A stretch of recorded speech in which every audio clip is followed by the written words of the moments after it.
Welcome to the PIO podcast, a place for all things public information related for police, fire, EMS, and local government. An open forum to learn, grow, and develop your public information skills. Your host, Robert Tornabene, is a public information officer with over 10 years in the field and 27 years of law enforcement background. In each episode, we will explore different aspects of the public information officer profession. Weekly, we will delve into the field of public information by talking to other PIOs. So sit back and enjoy this episode.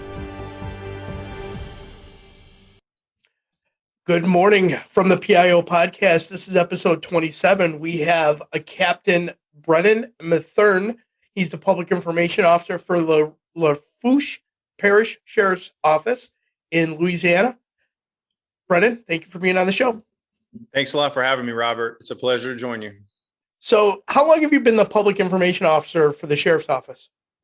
Well, I started at the LaFourche Parish Sheriff's Office in September of 2011, so just shy of a decade. I've been the PIO since day one. I actually attended the first academy I could in 2012, so I was a civilian prior to this.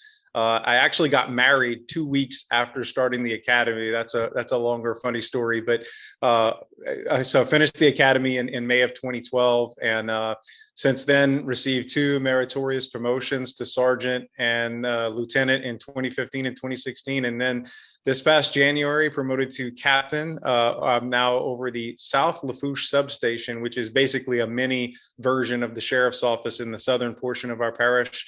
And like so many PIOs, Robert, I already wore a lot of hats, so I had to buy a whole new hat rack to carry all the hats I have to wear now. So what is your background? Were you a journalism major or anything like that? Yes, I started at Nicholls State University. I wanted to be a sportscaster, and I started attending Nicholls State, majored in mass communication with a specializing in broadcasting.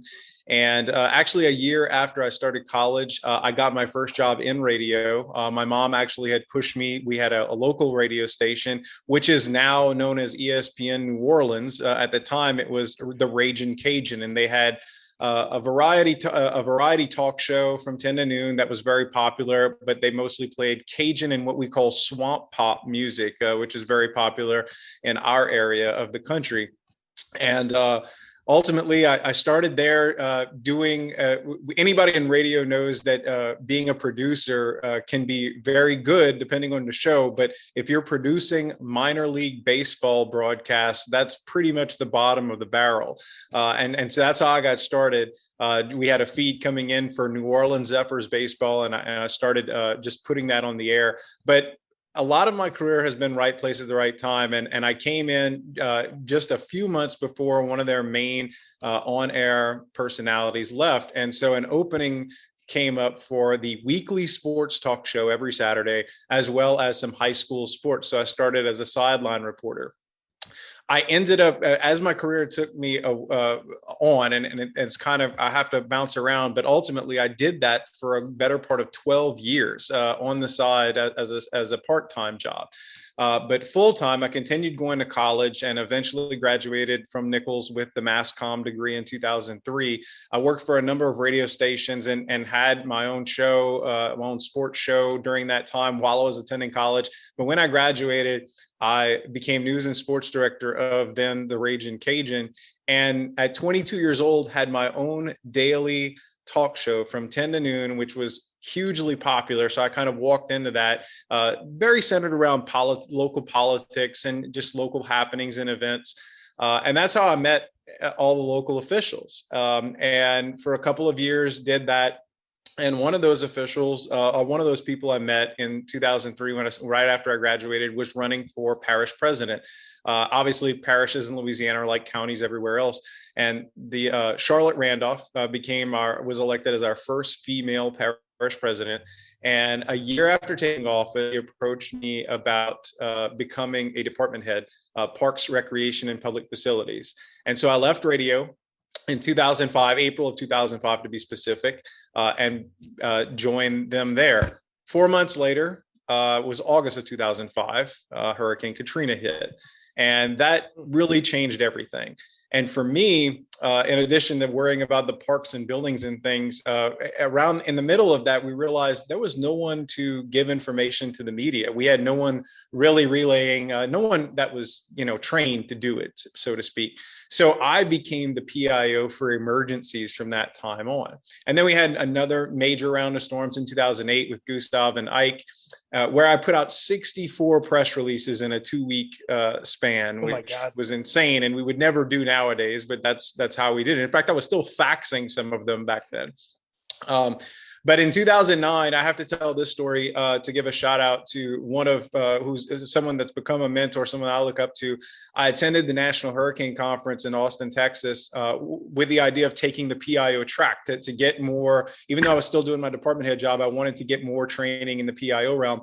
And I went to a session with Tom Iovino, who at the time was working as the PIO in Pinellas County, Florida. And Tom, now this is 2009, so this is before government really jumped on the social media bandwagon. But Tom showed us this video about how he was communicating. He made this video communicating with the public about why it was called Tape Strikes Out. And it was explaining to Florida residents why you can't use duct tape to protect your windows in a hurricane, which seems obvious to all of us, but it was true. A lot of people did that. A lot of people would just put tape on their windows and thought they were okay. And I remember I had sort of that moment where you get the calling, and that was mine to become a PIO. And I immediately started texting the parish president, I need to do this full time. This needs to be my full-time job. And within a few months, we did everything, and I became the first public information officer for LaFourche Parish government, left my department head job.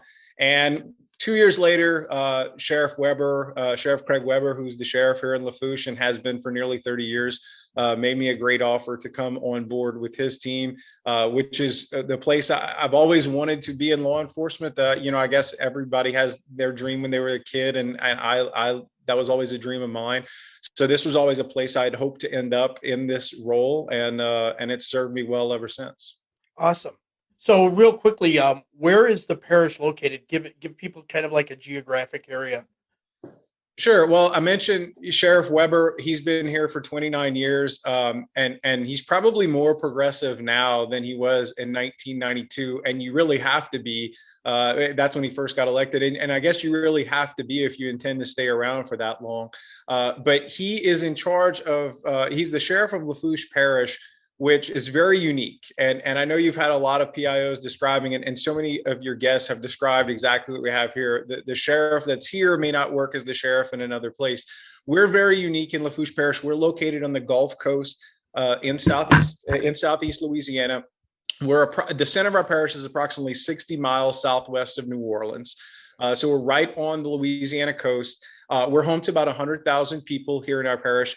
We have about 1,100 square miles of land, but the parish is 70 miles long. It's a narrow parish, and it's bisected by Bayou LaFourche, which is a waterway that comes directly off the Mississippi River further north in a neighboring parish to the north.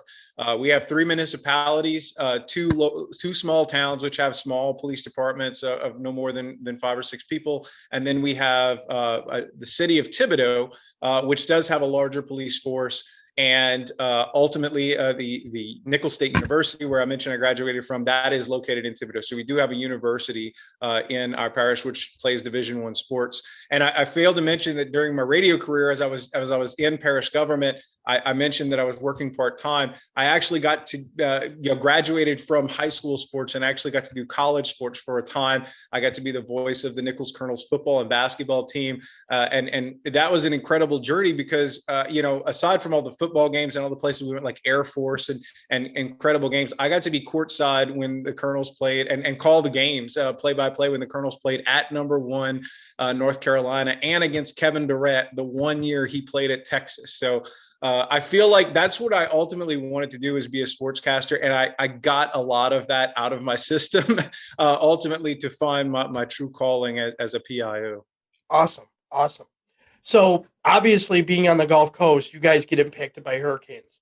So as a PIO, how do you deal with the handling of the duties of your office, but also having to be a family man and a father and dealing with the family side of the equation when it comes to a disaster like a hurricane?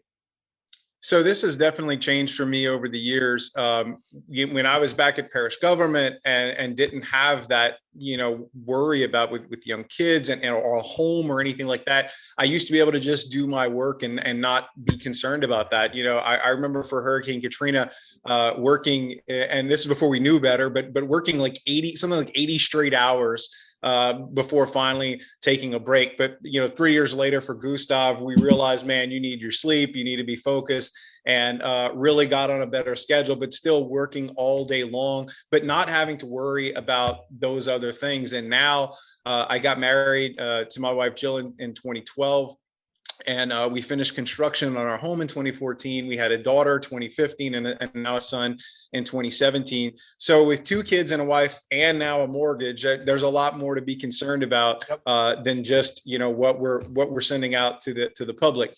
What I will say is I have a great, depending on the storm, my family knows that they will just simply have to evacuate with our family. Last year we had Hurricane Zeta, which was coming in. We thought it was going to be a 1. And then we were kind of told, oh, it looks like it's going to be a 2. Now come to find out it was actually a 3 when it hit. I think that helped to wake my family up, along with a lot of other families, to realize this is serious. And people thought they knew what it was like to be in a hurricane, but last year's Hurricane Zeta really helped push that narrative of, when someone tells you it's time to leave, it's time to leave. We did not have mandatory evacuations for that storm because no one thought it was going to be as bad as it was. But thankfully, we had very minimal. We had very minimal damage at our home. But again, that support system I think is important for PIOs, for your family to understand your job, to understand that you have a job to do, and you can't be worried about them. You have to know that they are safe. Her extended family and my extended family do an incredible job of helping us get our property ready, making sure that the kids and her are taken care of, so that I don't have to worry about that. That's how I don't have to worry about the family. As far as the job, I have a great support system here at work, and I know that ad nauseum at this point that we talk about building relationships as PIOs, but it's not just good enough to have a support system at home. You need to have it at your job. And look, Robert, you and I know it's tough to have conversations with coworkers because none of them really know what our job is like. You have to have those support system of other PIOs built in, and not just on a national level, but locally is probably where you need to start. And of course, as local PIOs, we've all been through hurricanes and with parish government, with Port Fourchon, which is a very critical piece of infrastructure that is located on the southern end of our parish, Nichols State University, and the school board and all of the different entities. We've all come together before COVID, obviously, but we used to come together often and eat together and just talk and just stay in tune of what's going on with local media, with social media trends, and probably most importantly, so that we know our role during an emergency, know our role during a hurricane. And being able, give another shout out to Thad Angelos. He is a another former PIO at parish government. He's now at Port Fourchon. He's their communications expert there now. And he does a great job. For example, we have a lot of road closures during hurricanes. None more important than LA1, Louisiana Highway 1, which is our main throughway to get to not only the port, but to Grand Isle, which is technically part of Jefferson Parish, but is only accessible through LaFourche Parish. And many people that have watched hurricane coverage of Louisiana, you've probably heard the term Grand Isle at some point, and that's located on our southern end as well. So Thad, he knows that his job is to cover LA1 and to let us know what's going on there, and obviously the port. And so I can kind of focus my attention on other things. So again, knowing what everyone's role is going to be that specifically beforehand helps an emergency go by. And of course, we're old pros when it comes to hurricanes now, with all the preparation. But man, no 2 storms are ever alike. And my role, as much as I want to plan and do something for one, it always changes midway, and we always end up going in a different direction. Well, that's good advice. I mean, to think about the when you're everybody can have great plans. Unfortunately, you got to be able to roll with the plan. So obviously, it's about making that shift and being able to shift, going from a 1-2 to a 3 in a hurricane. Nobody knows what that's going to be like until it hits.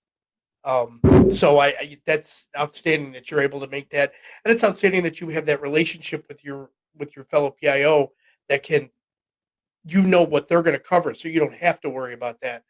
And that's about networking and staying in contact and so on. So outstanding there.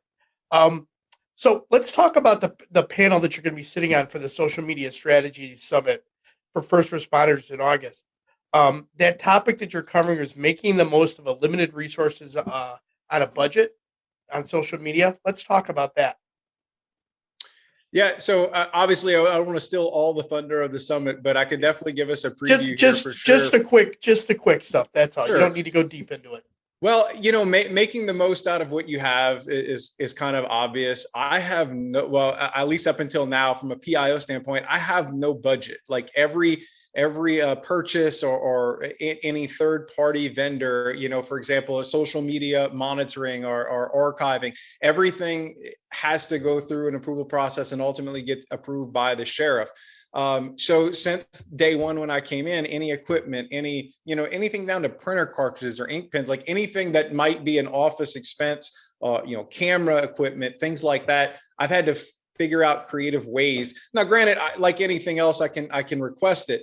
But what I've found is there's other avenues of money coming into the agency. And a lot of times there's parts of the agency that need to spend grant money and they're looking for creative ways to do it. So I've made really good friends with those people.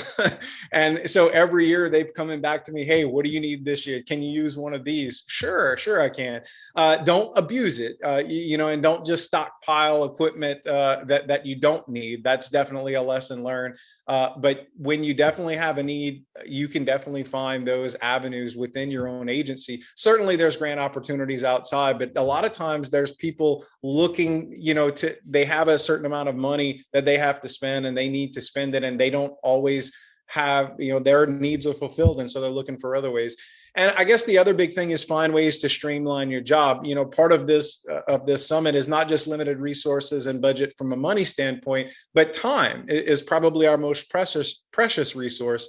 And we need to find ways to do it. And I think the biggest lesson, that I learned about this topic is it's not going to be one size fits all. I've heard a lot of PIOs talk about how scheduling posts is a bad idea. And I get the sentiment there.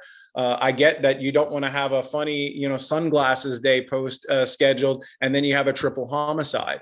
But if you only have one murder a year or 4 murders a year, odds are that's not going to happen when you have that scheduled post. And when you're a one-person show, sometimes you have to find ways to, schedule it. Just be aware of what you have scheduled and always maintain that schedule. I'm a digital person by nature, and I want everything to be on the computer.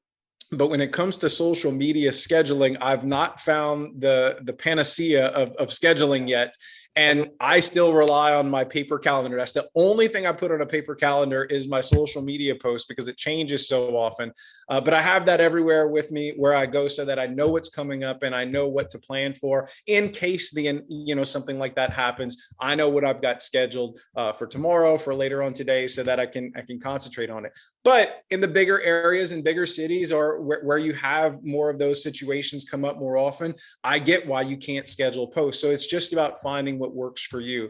The other key point that I'll talk about at the summit is our social media team. I mentioned that I'm a one-person show. I'm a one-person paid show, but I found a way to recruit volunteers from within the agency who have specific talents. They might not be ready to take on managing, Facebook or Instagram, but maybe, for example, one of our deputies, Brandy Ray Ross, she does an incredible job with digital artwork, original, like she literally sits down with an iPad and draws. Well, she's been creating some original art for our social media for some of these days or some of these events where you're just trying to be creative and you got that block. Well, she'll come up with it. Like instead, for example, like a holiday like Christmas or Thanksgiving, if there's so many agencies that just go randomly and just pull a random image off of Google and throw their logo on it and say, Merry Christmas or Happy Thanksgiving or whatever. We have someone in-house that can create original artwork, digital artwork, hand-drawn digital artwork to put on social media. I just think that's something that makes us unique and kind of sets us apart. A lot of people have graphic designers, kind of making graphics, but this is literally a digital artist that's providing artwork for us. So it's little things like that, finding existing talents at your own agency, people that want to be in front of the camera to help you out and help you through and make the most of what you can do. Outstanding. Have you done one of these conferences before? Have you done like the Social Media Strategy Summit before? I have not. This obviously I've presented at other conferences on the topic of social media, but never this topic. And no, actually, I believe Brennan had reached out to me with this conference and about coming on, and this topic really was the one that seemed right in line, mostly with what I can do and what I can offer. As I've been teaching PIO classes, like the FEMA basic PIO class, for so long. And I always found ways during those classes or in between breaks or at the end to kind of interject some of the lessons learned over the years or some of my social media experience, especially just apps, just those apps that everybody, every PIO just needs to have on their phone. And so this felt like a good fit with no budget and trying to find ways with limited resources over the years to be able to speak on this topic. And then when I saw people like Dion Waugh also presenting, so I'm excited to be a part of this panel for sure. I should take a note. I forgot to mention this when we started. You're the past president of the National Information Officers Association, correct? Yes, ran in 2016 for the vice president position and was elected, and then served as vice president, and then of course immediate past president. NIOA is just full of incredible people, and I definitely wanted to mention that before we finished the interview, but. It's so important to train, but it's just as important to network and get to know people, because ultimately, when an incident happens, you can fall back on your training, but inevitably something's going to happen that you don't have training for. And that's when you need a network. That's when you need someone, because somebody's been through it. Chances are somebody has been through it. And right now, between all the contacts I've made over the years, I feel like no matter what happens here in LaFourche, I can pick up a phone and call someone somewhere in the country that has gone through something. And if not that specific instance, I can at least know these people I can trust to guide me in the right direction regardless. Yep, I agree with you 100%. The NAOA has been great to me, and the networking that I've gotten out of it and going to the conferences and stuff.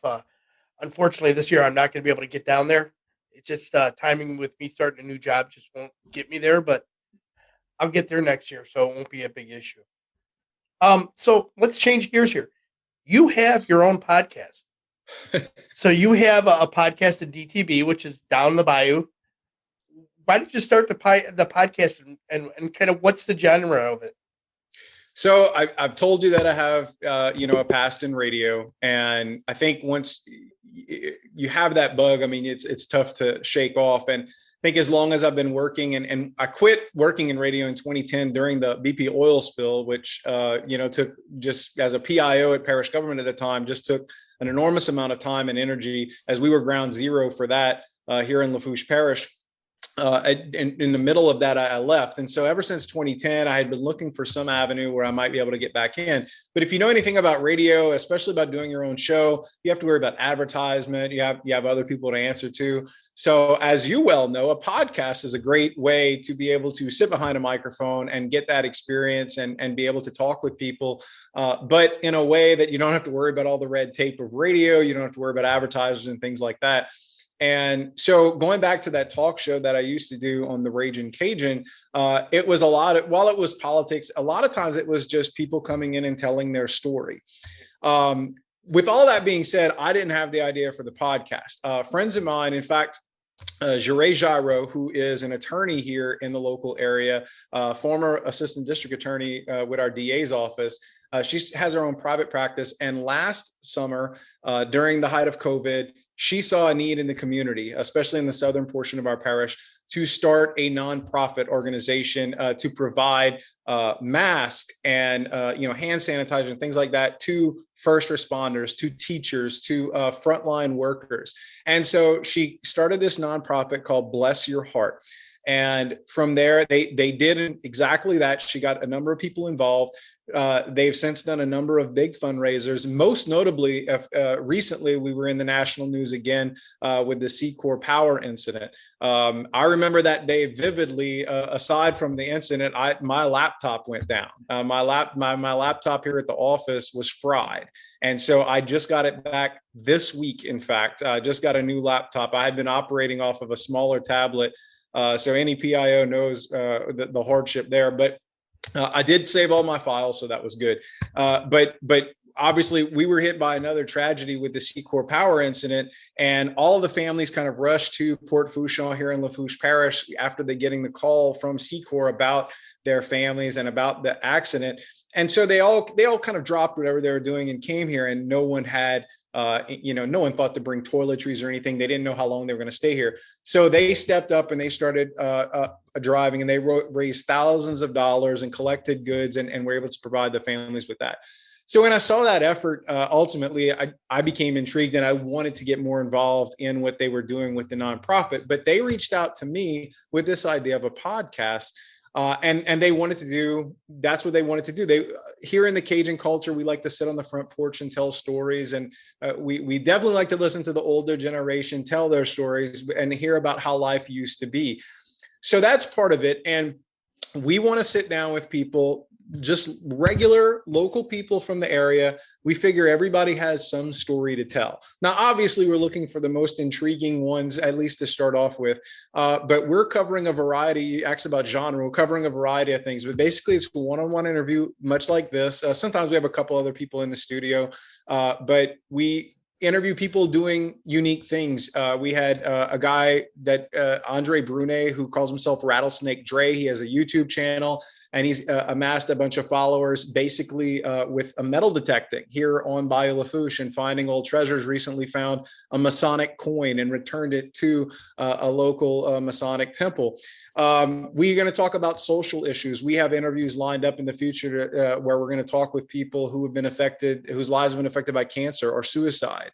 And probably the thing that we've been most popular and what's got people talking the last few weeks is history, bringing in local people to tell history about restaurants, theaters, life on Bayou LaFourche, and just able to chronicle these stories in audio format while these individuals are still alive and around to tell this tale, and to have this ability for it to linger on much after they are gone and after our generation is gone. Hopefully these podcasts can stick around and it'll provide an audio chronicling of our history here in Bayou LaFourche. Well, that's awesome. I've listened to a couple of the episodes. They're very good, very entertaining. Enjoyed them. So if anybody gets a chance, it's Down the Bayou, and I believe it's pretty much available on every platform that's out there. I found mine on the Apple podcast. So. Right. But I'm sure it's everywhere. So wherever you listen to podcasts, go ahead and give it a listen because I think it's very entertaining. I have to say that. Well, we appreciate it. Obviously, our intended audience are people that, live here or connected here, but we understand that we have a worldwide audience potentially. And so it's always funny when we see the stats that people from other countries have listened. But look, from the oil and gas industry here in LaFourche Parish, I mean, people have moved to countries all over the world. And so that's our hope, is that, people that have once lived in LaFourche that may have moved to Brazil or across the Atlantic or something, that are living somewhere else, that they can get a little taste of home by listening to the podcast. And certainly just hearing those accents from the Bayou is definitely going to make you feel like you're at home. But yeah, sure. And we're on Twitter at the DTB podcast, so you can check us out there most easily. I will definitely share it. So let's go to some rapid fire questions here. Your favorite go-to libation? So I definitely don't drink that often. When I do, it's definitely with my wife, and it's usually just a glass of Moscato. That's all right. That's excellent. What motivates you to get up in the morning? Oh, my family, no question. They're the reason for everything I do. I love public service and I love doing my job. But man, once you get married and have kids, I guess your priorities change, and just everything is about them. Excellent. Family is always the most important. It's what grounds everybody, and I think that's very important. What advice would you give someone wanting to pursue a career as a PIO? Well, as we mentioned already, train, never stop training and networking. I've been doing this now as a PIO for 15, 16 years now. And I still know that I don't know it all. And that's important. You have to continue to get better. I think Judy Powell said, if you're not learning, you're not leading. And yeah, on your podcast. Yep. And I think that that's key, that you have to understand that you have to continue to grow. And I mentioned that about my sheriff, and that's where I get a lot of my inspiration from. It would be easy as a sheriff for 30 years to say, you know what, I don't have to change anything. And he's the most progressive official that I know in this area, because he keeps evolving and he keeps understanding that the world is evolving. And that's why he's able to stick around. But train, network, to make sure you know people in the industry, know your local people, understand your audience, especially with social media. And just remember that there's no such thing as a personal social media account. Absolutely. I agree with that last point. So, who is your biggest mentor, role model, or supporter over the course of your career? So I know this is rapid fire and you meant to say one person, but I have one for all. So my Okay. wife, Jill, definitely my biggest supporter. And as a mother of two and a business owner, she owns co-owns a daycare with around 40 kids. She does it all and she inspires me to keep going. As far as mentors, I would say Stephanie Slater of Boynton Beach Police, Christopher Cook of Arlington Police, and Ashley McDonald of Rutherford County. They have been my friends for about 8 years now, since I really got involved with NIOA. And I have learned so much from them in so many areas, not just PIO stuff, but just in life and in my profession, in my career. They are three of those people that are the first that I think of whenever I need to pick up the phone and call anyone. They've just helped me out tremendously. And look, as for role model, I've met a lot of PIOs over the years and I've seen so many styles, but I have to say that Don Aaron of the Metro Nashville Police, I mean, I hope I have a tenth of his professionalism when I give an interview in my delivery. If you want to see how it's done, talk about advice for new PIOs. If you want to see how it's done, go Google Don Aaron, Metro Nashville Police, any interview. Just incredible delivery. I love his style. Excellent. I'm going to try and get him on the show as well. What do most people misunderstand about what it's like being a PIO? That we just deal with the media and play on social media. Yep, I'll agree there.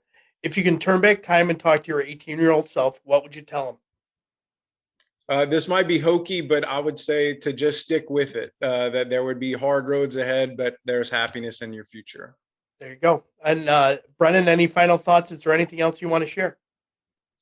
No, Robert, I sincerely appreciate you inviting me to be on. I have been listening to your podcast. I haven't caught all 20 some episodes, but obviously I've mentioned a few names of the people I've already been on, and just to be named, just to be associated with a project that all of these people have been associated with is incredibly humbling. So I appreciate you reaching out. I hope people will consider attending the summit. And if you haven't and you're not a part of NIOA, certainly I encourage you to join and become part of an incredible network of PIOs and professionals in this industry.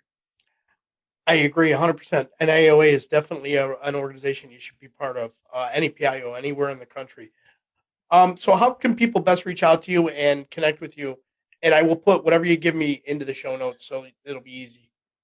So I guess the easiest way from a PIO standpoint, I mean, at this point, I would think pretty much all of us have Twitter. So just at Brennan Matherne on Twitter is the easiest way. And I have links to my agency page, the podcast, NIOA, all of it right there in my bio. So you can easily get to any of that. And you can also email me BrennanMatherne@gmail.com is my personal email. Look, if anybody needs anything, especially on the social media side, I'm always here, always available, and I love being able to help other agencies. I've got a lot of agencies started on social media from the ground up. So if you need any help like that, any help whatsoever, I'm here. Brennan, I really appreciate that. That's a great way to end it, and I appreciate you coming on the show. That's Brennan Matherne from the LaFourche Parish Sheriff's Office from Louisiana. Thank you for coming on the show. Thank you, Robert. Appreciate it, man.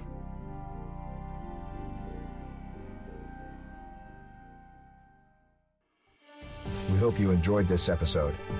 If you would like to contact the show, please email us at the PIOpodcast@gmail.com. Be sure to subscribe to the podcast to get notified of the latest episode. If you are listening on a platform that allows reviews, please give us a review. We appreciate any review, good or bad. It helps us improve on each episode. Until next time, be safe.